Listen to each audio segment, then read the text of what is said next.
Shteti Sërb që para 100 viteve ka filluar të inicoj projektin për ndërtimin e kanalit të Moravës në kuadër të korridorit të Danubit për qasje në portin e Selanikut. Në këtë projekt, serbët kanë punuar në kontinuitet dhe atë në vitin 1909, 1961, 1964, 1971, 1973, 1994, 1996 dhe së fundi në vitin 2013. Qeveria e Serbisë ka angazhuar një kompani kineze që të bëjë fizibilitet studim se sa ky projekt është i qëndrueshëm për tregti dhe sa do të kushtonte ndërtimi i saj. Pas kësaj përfaqësues të qeverisë serbe, këtë projekt e kanë shpalosur edhe gjatë një takimi të ekspertëve të fushës së infrastrukturës nga Ballkani. Në këtë takim i pranishëm ka qenë edhe profesori universitar Vullnet Palloshi. Me këtë rast ai zbulon detajet të këtij projekti të qeverisë serbe, e cila sipas studimeve ka kërkuar nga Banka Botërore 15 miliardë euro për të realizuar këtë projekt. Ka qenë si një ide që Serbia të lidhet me detin nëpërmjet të atëhershme të Jugosllavisë dhe Greqisë. Dhe ky projekt i luginës së Vardarit, elementin kyçe ka nevojën për sasi të ujnave. Dhe vazhdimësia e projektit të fushës së Lukovës është faktikisht hapi i parë në realizimin e projektit të luginës së Vardarit, që do të jetë një projekt që lugina e Vardarit ose Morava, Dunavi, Morava dhe Vardari të lidhen me detin e Egje nëpërmjet të një kanalit i cili do të jetë kanali lundrus. Në mbledhjen e fundit, të cilën para do kohë e kishim të organizuar me anë të CEFT-s në Shkup, përfaqësuesi i Serbisë, drejtori i agencionit për lundrim dhe planit hapësinor, e shpalosi këtë projekt.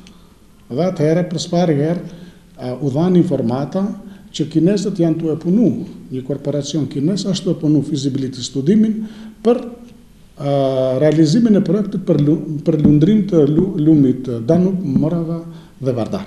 Dhe ky projekt parashif të rreth 15 miliardë euro dhe për një afat për 10 vite të ndërtohet ky projekt. Po, elementi kyç i këtij projekti është, si them, ujë.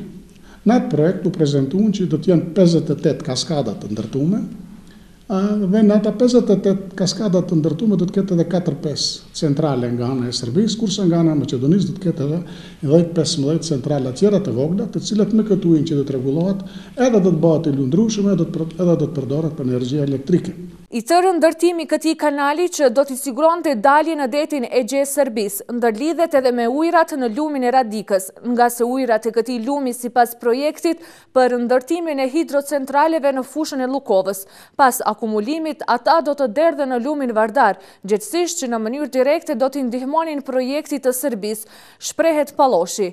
Sipas tij, nëse shtohet sasia e derdhjes së ujrave në lumin Vardar, atëherë fshatrat e Pollogut do të vërshohen. Pika më kyçe e këtij projekti është se mungon ujti në pikën më të lartë, në kuotën 550, në Preshef, pasi deri atje është pika më e lartë.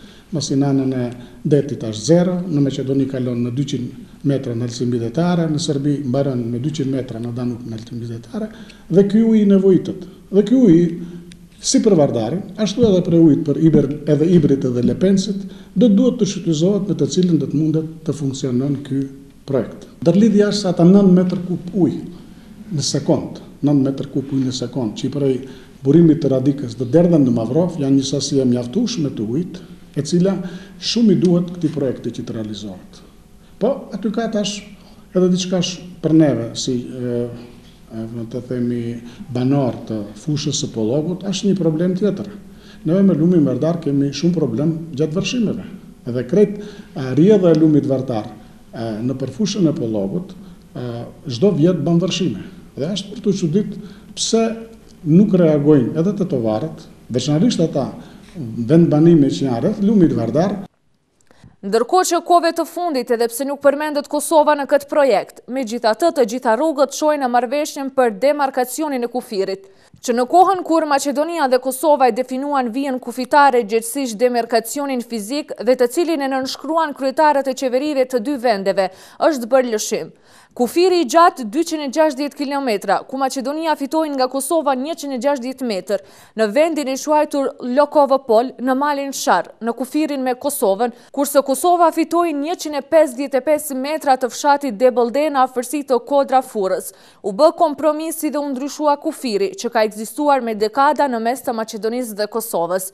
Po të mos ishte ky kompromis, vështirë se do të mundej të ndërtohet penda e fushës së Lukovës.